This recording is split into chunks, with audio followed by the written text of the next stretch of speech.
Hello and welcome to our studio in the heart of the Cotswolds. Today we're going to have a little look at learning to love your sewing machine. Lots of people are really surprised when they see my sewing machine. They think that I'm going to have some kind of super duper state-of-the-art fancy sewing machine, but I've got a really old workhorse of a Bernina. It's a 1950s sewing machine.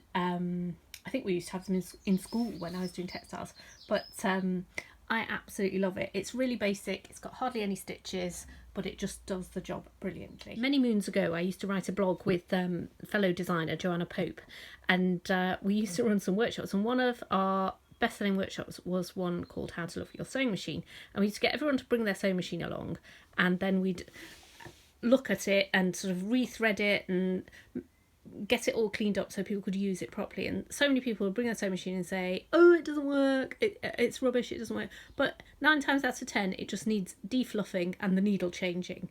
So we're going to have a little look at that today. Jo and I always like to say, new project, new needle. Quite often people say, oh, the tension's wrong on my machine, and more often than not it's just a blunt needle. So you need to take your old needle out and replace it with a nice shiny new sharp one. On my machine the flat side goes at the back, you can see in there, and then I just have to turn that screw. The other common problem is an accumulation of bits of fluff and lint, which if you're doing lots of sewing you can't really avoid. I'm zooming in here to see if you can see that big blob of fluff behind my needle housing. So I'm going to just get that out with the end of a long pin, and out it comes. The other place where fluff accumulates is in here. If you've got lots of little bits of fluff in there, just get a paintbrush or a pastry brush in there and just give it a little clean out. There we are, so you can see I've just got all that gubbins out from in there.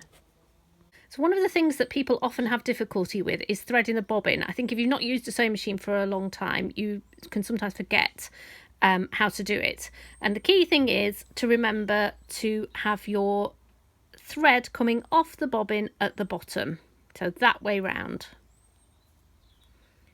Pop your spool in, pull the thread gently up till it goes through the little notch, and it should run freely like that. So next is putting the thread in the top of the machine, and most sewing machines, particularly modern ones, have a little guide to follow. My one doesn't because it's so old, but it's really simple. So thread on top of the bobbin,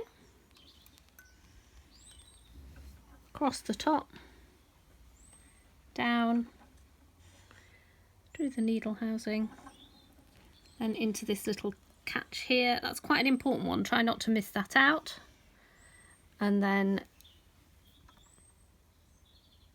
thread your needle. Next thing is to put the bobbin in. If your machine loads like this, you'll probably have an old-fashioned bobbin that's got a little hinge like that. So you can hold on to that, pop it in the bobbin housing till it clicks, then use your turning wheel at the side to lift up the bottom thread, and then you're good to go and get stitching. I'm going to show you my machine stitching now.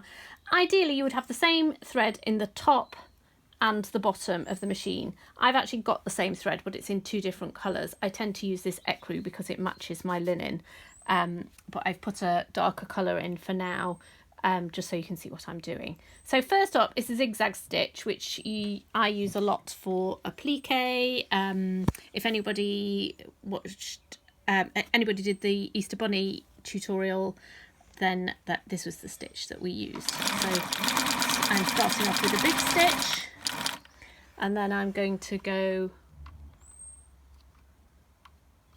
more close together as if it was.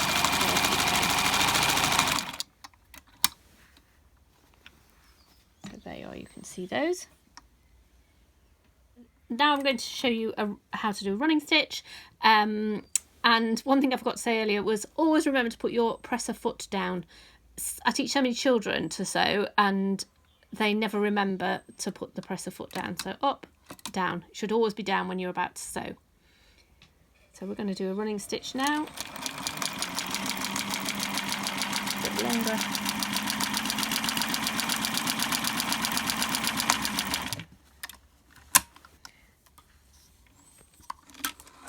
Often people say, oh, my machine doesn't work because the tension's wrong. 9 times out of 10, it's not the tension on your machine. It will be either you've got a blunt needle, or you've got fluff gumming up the works, or you're using a different weight of thread in the top to the bobbin, or you're using a material that's too fine for the thread. If your stitch looks even on the top and on the underside, you've not got any problem with your tension.